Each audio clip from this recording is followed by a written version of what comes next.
Hello, welcome to this week's lesson.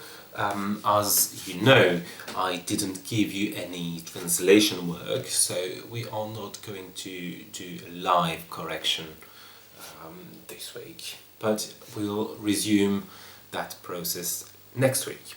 Now, it's been a long time since you haven't performed Kholle with my colleagues, but I think it's quite important that you don't forget how to do one, how to perform one. As you remember, I know that you remember, there are many things to know. First, you need to remember how to do it, the structure.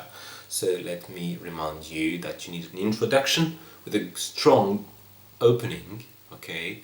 An opening which is a fact, okay, a factual opening, something quite interesting, detailed, okay, informative if you wish, and related to the topic of the document, right? So that's quite difficult to choose the right thing, but we'll see in this example the many possibilities. Then in this introduction you should also relate, as in the essay, relate and create links between your opening and the definitions and the general discussion of the document, okay? And then introduce, because it's an introduction, introduce the document. What is it? Who is speaking and about what? Then you move on to the summary, okay? The summary, you need to explain, and take your time when you do it. Explain everything that you've heard and understood in the document. In real life, in a call, when you perform the call, it's not easy because you don't have much time to listen to everything. But in this occasion, I hope that you took that time to go into the minutes, into the details of this document. Right, and then when you've done that, you move on to what we can call many things, but analysis, to go further, etc., etc. Commentary.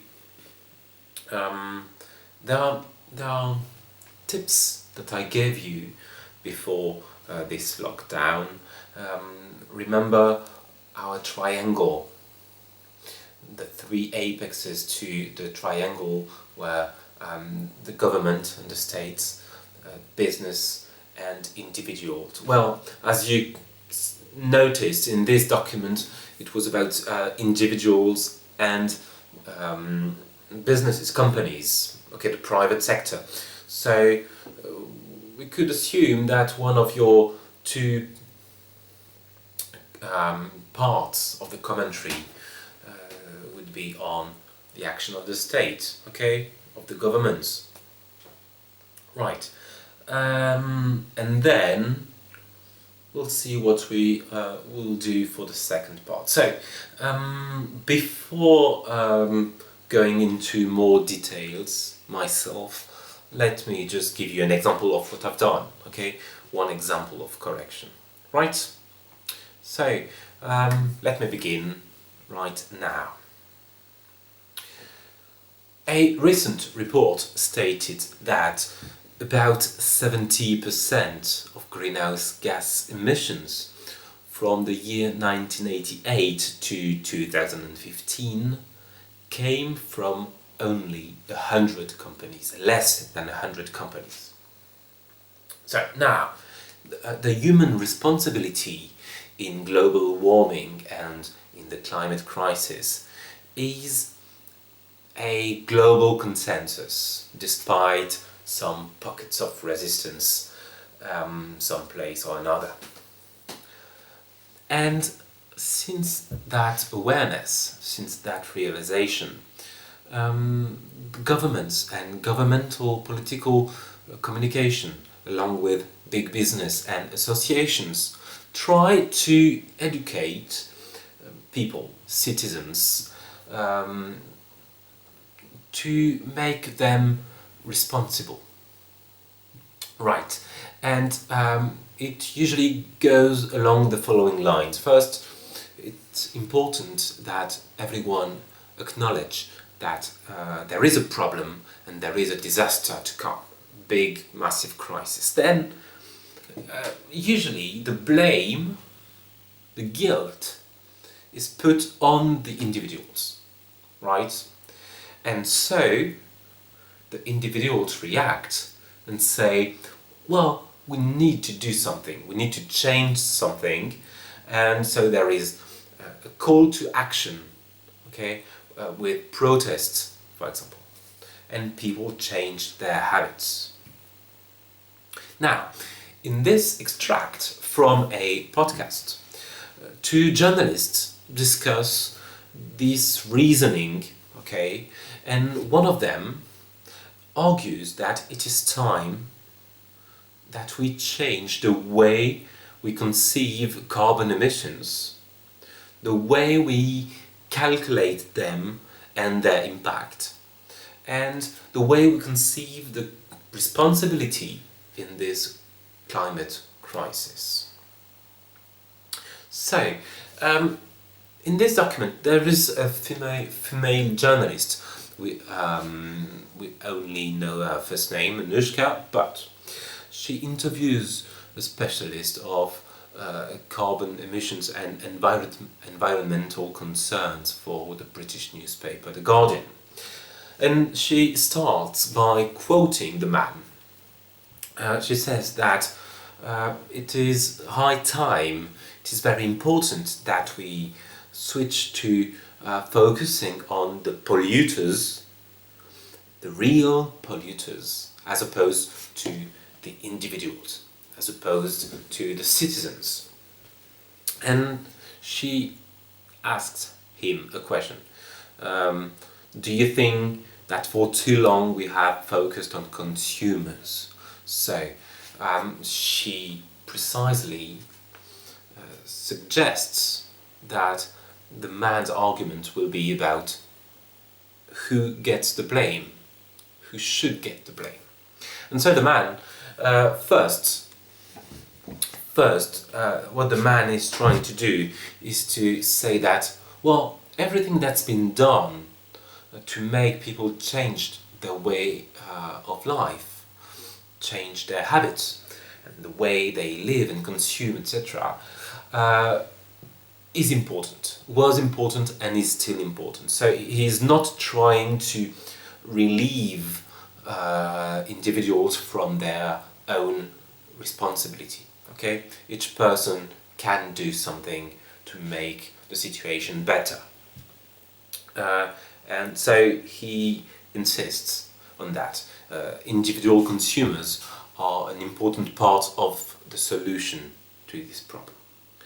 And all these new behaviors, habits, which were adopted recently, in recent times, are good, are positive, and should be carried out, okay? Should be done by the people. For example, he mentions that people should continue recycling their plastic, continue reducing their meat consumption, and that people should fly less, okay, travel less by planes, and many others. But after that introduction, and after stating that they are absolutely important, he moves on to his main idea, his main theory, which is, well, all of that is important, but it has no meaning, it doesn't matter, no importance if there is no change in the global, in the whole system. Okay, and so the question is, what is this system?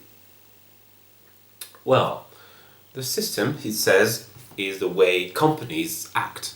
Okay, and so the woman asks, why has the blame always been put on individuals until today. And the man said that he studied as a researcher and as a journalist also, he studied companies, energy companies, and he tried to interview them and ask them questions. And some of them replied and said that the companies producing massive emissions of carbon are saying, well, we are not responsible. The people responsible are the people buying our products. That is, the citizens, the individuals. And according to the man, to the journalist, it's the same as defending the ownership of guns, saying, well, the guns are not the problem. It's the people who shoot other people with them. Okay, but the tool is not the problem. The product is not the problem. People are, and so the journalists realized that it's this defense from the companies, from the business, is actually working, because that's the way that carbon emissions are calculated. Okay, so for the moment, we only calculate fossil fuel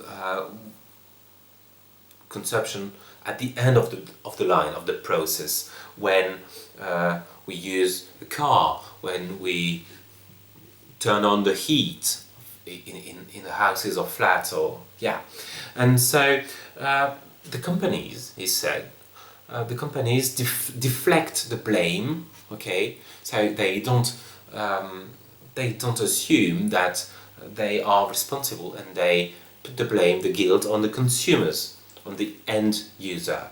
And this reasoning is validated by the governments and by supranational entities like the United Nations. When they calculate carbon emission, they calculate it at the final point, as we said, when carbon goes up into the air. But the man and other researchers and other journalists are increasingly defending a new way to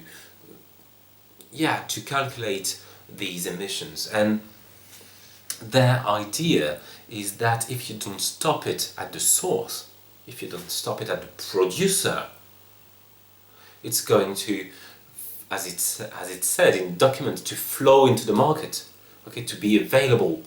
Okay, it will generate offer, and if there is an offer, there will be a demand. All right, and the offer is that some car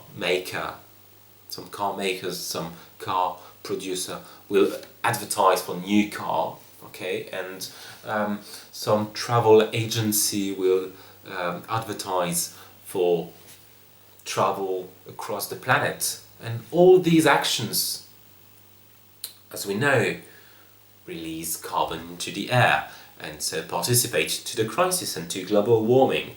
And then you can accuse the people traveling across the world using a car to be the responsible ones. But the shame should be moved to the producers, to the real polluters. Right, so now that we've discussed this document, there are many questions that we ask ourselves. First, well then, if there is this free and uncontrolled attitude from business, from companies, what should the governments do in order to regulate perhaps our consumption and consuming of energy? And two, what could we do as individuals, as citizens, to make these companies accept the blame and then change their habits, as we've done when we've started recycling and riding bikes instead of of taking the car, etc. So first, as we've already said in the introduction, merely 100 companies are responsible for almost 3/4 of the global carbon emissions since the end of the 1980s. And in the same period, 25 groups, private groups, and also state-run and owned entities were responsible for more than 50% of the global industrial emissions of carbon. There are many companies, many energy companies that we could accuse of disgraceful actions and dangerous and damaging actions. So if these companies don't change their way of producing, it is known by scientists, it is known that we are on the course of increasing temperatures, average temperatures by 4 degrees Celsius by the end of the century, and that's enormous, and that's of course dangerous. So what could we do? First, one possibility would be to ask for governments to enact legislation, to write and enact legislation, to regulate such industries, to limit their production, to make them invest in other energy, sources of energy, like renewable and sustainable energies, okay? Perhaps we can demand from governments to subsidize more the generation of renewable energy, okay? To subsidize, so to give financial incentives to people when they buy and install a solar panel, for example, or wind turbines. Also, we could implement new taxes. It's not very popular, but if it's in order to defend the planet, maybe it can gather, some support from the population. So, for example, we can tax long distance travels by planes, consuming lots of kerosene. We could also tax out of season food, for example. But also we could, and maybe it's too idealistic, but we could also hope for an international solidarity, an increased international solidarity between the rich country and the developing countries, okay? Because the rich countries, used polluting energies to develop, and it will be wrong to deny that to developing countries in the world, but maybe we can ask for solidarity and compensation on a global scale. Right.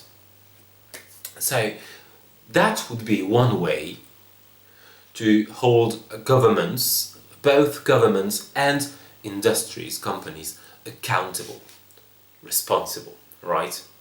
That will be the legislative way, okay, the government action. But we could also do something ourselves. And what would that be? Well, it is very unlikely that companies accept and decide voluntarily, spontaneously, to lower their profits. But we could rely on individual action, or actions by individuals, a group of individuals, because individual action tends to stimulate and encourage and support social action. For example, we can mention peer pressure. Okay, what is peer pressure? Well, if you see people around you doing the same action, it will put the pressure on you to do the same. Okay, so your peers put pressure on you. Okay, and so for example, if people around you, in your family, in your friends, decide to put solar panels on the roof of their houses, well, if you have a house, maybe you can say to yourself, well, I should do the same.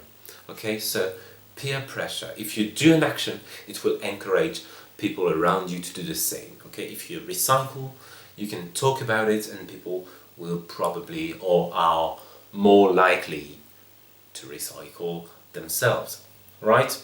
If you decide and to stop using planes for short distances, and you say that around you or on social media or anything, people listening to you or reading you will perhaps be influenced, be inspired to do the same, right?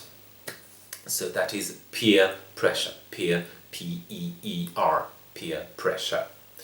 But also, you can decide individually or in groups to protest. So you can protest in the street. Of course, there are many groups like Extinction Rebellion doing some radical actions in the street. But also you can decide to simply boycott some companies, okay? Because they are very noxious to the environment, okay? Very damaging. And so by doing that, you reduce the profit of the company, and so the company will have to adapt, okay, to change its model, economic model and production model. So yeah, you are and you can influence the company, okay? So as you can see, I've spoken for 15 minutes, which is too long for a regular call, but what I've said in my commentary is this week's lesson, okay? So let's just, take a moment to go over the key words and the key expressions, okay, the things that you should know. First, you should remember a few words on the topic of guilt, right? Because as we said, companies accuse people, and so people are seen as guilty of pollution, are the responsible of that pollution, right? And so among the expressions that you should remember are to put the blame on someone, okay? To accuse someone, you put the blame on that person or that group of people, right? Put the blame on. Also, you need to remember, it's quite common words, verbs, but like force someone to change, okay? Pressure someone into change, into changing, okay? So force someone to change, cause someone to change, pressure someone into changing, that's important, okay? Accuse someone, make someone feel guilty, okay? Also verbs that you should remember. And also you should take an interest in protest and consumer action. But I'm not going into details there because it's your work for next week. So for next week I'm asking you more work than I've done previously. Let me explain myself. You will receive a PDF file with a document in English that you should translate into French. Okay, so first version, first thing to do, and then second thing to do is to answer a question. It's understanding the text. Okay, according to the author of the text, why is consumer action better than protest? Okay, find arguments in the text. And 3, as you would have done in a call, we are still training to improve our abilities to do a call. 3, using examples from the 20th century in the English-speaking world, you will have to argue why boycotts are important ways of bringing social transformation, social change. Okay, so you need to make a few research, even though I'm sure you know many things about that. So these 3 tasks are explained, written clearly on at the end of the document that I will send you. All right? If you have any question, send me a message on WhatsApp. But I think everything is clear by now. Well, thank you for joining in. Thank you for watching. Thank you for taking notes and doing your work. And I'll see you next week for correction live. All right. Goodbye.